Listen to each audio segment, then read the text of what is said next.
အမ်မာဟာသူမရဲ့သားဖြစ်သူခေါင်းပေါ်မှာထူးဆန်းတဲ့ကနန်းနှန်းတွေပေါ်လာတာကိုသတိပြုမိလိုက်ပါတယ်ပထမတော့သူမမျက်စိမှားတာလို့ထင်ခဲ့ပေမဲ့အပြင်ထွက်လိုက်တဲ့အခါမှာတော့လမ်းသွားလမ်းလာလူတိုင်းရဲ့ခေါင်းပေါ်မှာကနန်းတွေပေါ်နေတာကိုမြင်ပြီးအံ့အားသင့်သွားခဲ့ပါတယ်အဲ့ဒီအချိန်မှာပဲကောင်လေးတယောက်ရဲ့ခေါင်းပေါ်မှာအကြီးဆုံးကနန်းကိုသူမတွေ့လိုက်ရပါတယ်ဆက်စုချင်စိမ့်နဲ့မေးကြည့်ရဲ့အခါမှာတော့အဲ့ဒီကောင်လေးဟာအเจ้าမှာထိတ်ဆုံးကနေပြီးစာကြိုးစားလုံးလို့သပင်တွေတောင်ကျွတ်နေတဲ့သူဖြစ်ကြောင်းသိလိုက်ရပါ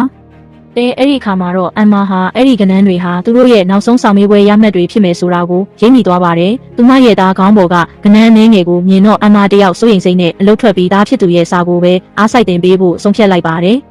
တရက်မှာတော့သူမသားချက်ဥတလုံးစားလိုက်တဲ့အခါသူ့ခေါင်းပေါ်ကကနန်းတက်လာတာကိုတွေးလိုက်ရတဲ့အတွက်အမ်မာအလွန်ဝမ်းသာသွားပြီးသားဖြစ်သူကိုချက်ဥဟင်းမျိုးစုံချက်ကျွေးပါတော့တယ်။တဖြည်းဖြည်းနဲ့ကနန်းတွေတက်လာသလိုသားဖြစ်သူရဲ့ဆောင်မေးပွဲရမှတ်တွေလည်းတိုးတက်လာပါတယ်။သားဖြစ်သူသားမျိုးရဲ့ထိတ်ဆုံးကြောင်းသားဖြစ်လာရင်ဒေါ်လာ3 သိန်းစုကြေးရမယ်လို့အမ်မာစိတ်ကူးရင်မိပါတယ်။ဒါပေမဲ့ကံမကောင်းစွာနဲ့ပဲကနန်းဟာ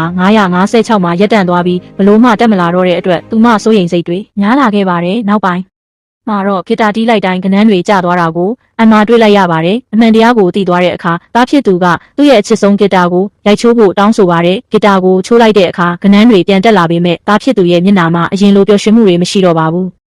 သားဖြစ်သူကိုဖိအားပေးမိမှန်သဘောပေါက်သွားတဲ့အမ်မာဟာသူ့ကိုအကြိုက်ဆုံးတေးဂီတာပွဲတော်ကိုခေါ်သွားပေမဲ့သားဖြစ်သူကဒီအရာတွေကကျွန်တော်အနာဂတ်ကိုဖျက်ဆီးလိမ့်မယ်လို့အော်ဟစ်ပြီးအခန်းထဲပြန်ပြေးကစာဆက်လုပ်ပါတယ်။ဆောင်မေးပွဲမတိုင်ခင်တရက်မှာတော့သားဖြစ်သူဟာကျောင်းခန်းမဆောင်ကနေသူအလွန်နှစ်သက်တဲ့ဂီတသံတွေကိုကြားလိုက်ရပါတယ်။အဲ့ဒီမှာသူ့ရဲ့အရင်တီးဝိုင်းတငယ်ချင်းတွေဂီတာတီးနေတာကိုမြင်တော့မျက်ရည်ကျလာပြီးအမ်မာကိုကျွန်တော်ရမှတ်တွေကျသွားပြီလားလို့စိုးရိမ်တကြီးမေးပါတယ်သားဖြစ်